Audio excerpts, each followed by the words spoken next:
On today's show, we'll go back in time for a lesson in 19th century healthcare.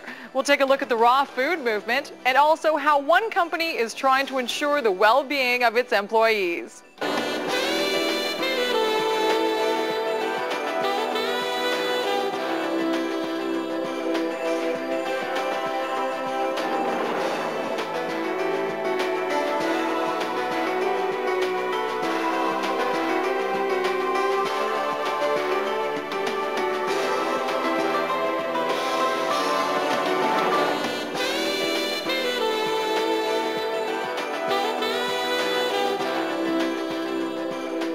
Hi, I'm Samantha Shatsky, and welcome to Body and Health. Have you ever wondered what it was like going to the doctor back in the 1800s? What kinds of instruments they used for simple examinations and procedures? Well, according to some, the legacy of healthcare in Canada is something that we should try to preserve. And the Museum of Healthcare in Kingston, which houses a collection of fascinating medical curiosities, may be a step in the right direction.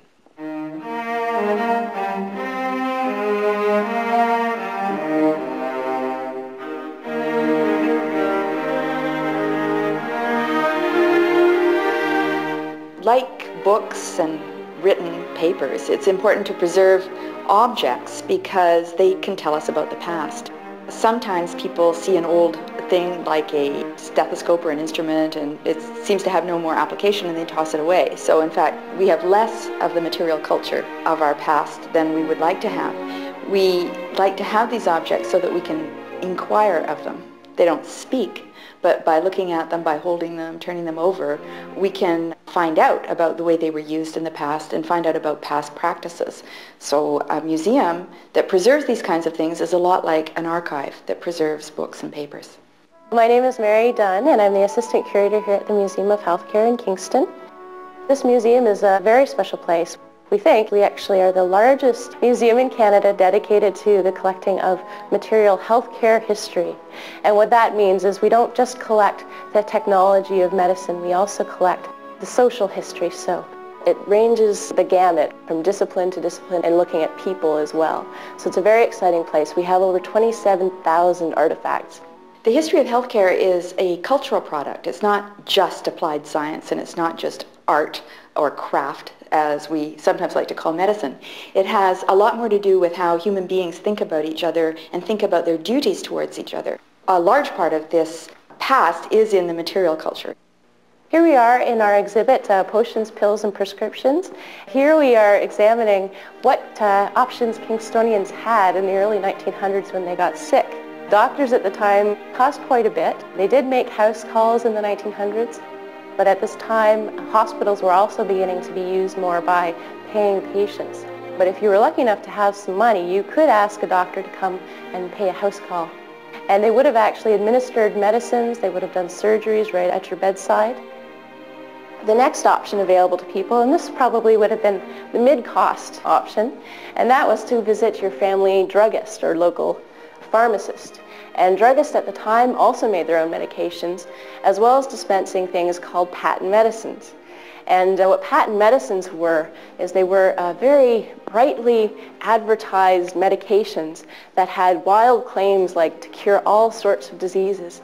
But unfortunately, a lot of times these medications or patent medicines would have had some very harmful ingredients, including opiates, alcohol, all sorts of things, mercury. So people didn't really know what they were taking.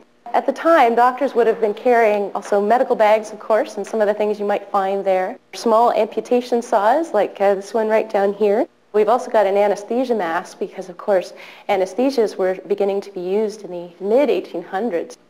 In the early 19th century, doctors became increasingly interested in applying what they thought of as science to the practice of medicine, first with anatomy, and then with the discoveries of anesthesia, antisepsis, and then germ theory that came later in the century. They thought of medicine as a science. And as a science, it turned increasingly to technologies, tools that could be used by that science. The tools were intriguing, beautiful, interesting microscopes, various techniques for surgical operations. And some of the tools got quite large. This monstrous beast that we're standing in front of here is the first heart-lung machine that was used here at Kingston General Hospital. It was first used here in 1960. And this machine is extremely important because before this technique was used, doctors couldn't really operate on the patient's heart for any length of time to correct any defects that might be there, because of course the patient's blood would become deoxygenated and the patient would most likely die if it was for a long period of time. So what this machine does is it mimics the action of the lungs to keep the blood oxygenated and pumping while the patient is undergoing open heart surgery. As technology progressed with the advent of computers and electronics, technology got smaller and smaller and smaller and seemed to disappear. It hasn't really disappeared, it's just a little less obvious than it was when they had the age of the great big machine. These are some artifacts that were used and owned by one of our Kingston General Hospital nursing graduates, Nora Velo, and she graduated in 1928. When she first came to school, she would have had to purchase a pair of bandage cutting scissors, a watch, and other basic articles as well. This is her uniform, and this is actually her probie or probationary uniform. And you can see it's actually blue and white rather than the traditional pure white uniform. And these colors are very significant because it meant that she was a probie, she was a new nurse. So when they finally graduated and received their graduation uniform, the pure white uniform was quite symbolic because it meant that they were a real nurse and that they completed their training. This is our Living Without Kidneys exhibit, and in it we explore one of the options people have when they experience kidney failure. And kidneys, of course, play a very important function in your body, and basically they clean your blood.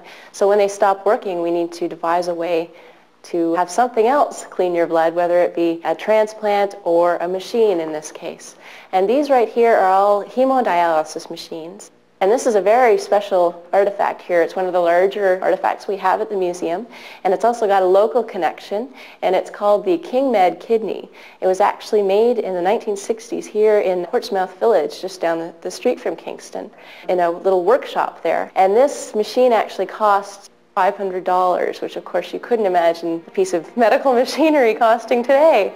And they were very inventive because the process of dialysis was fairly new at the time, so they really improvised.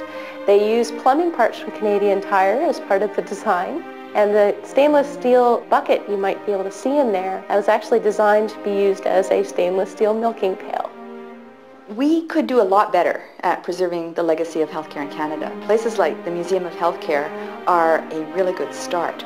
There are a number of small sites right across the country, historic houses or small collections. To do this kind of work takes a lot of money and a lot of energy and a lot of commitment. So that's just a little of what we actually have here at the Museum of Healthcare. In fact, it's only maybe 0.5%. And those who are interested can always search our database. We've got all of our artifacts online. We've also got the historical walking tour, Kingston General Hospital in the summer. And everyone's welcome to come on down and see our exhibits. We have a new one at least once a year. So come on down. We'd love to see you.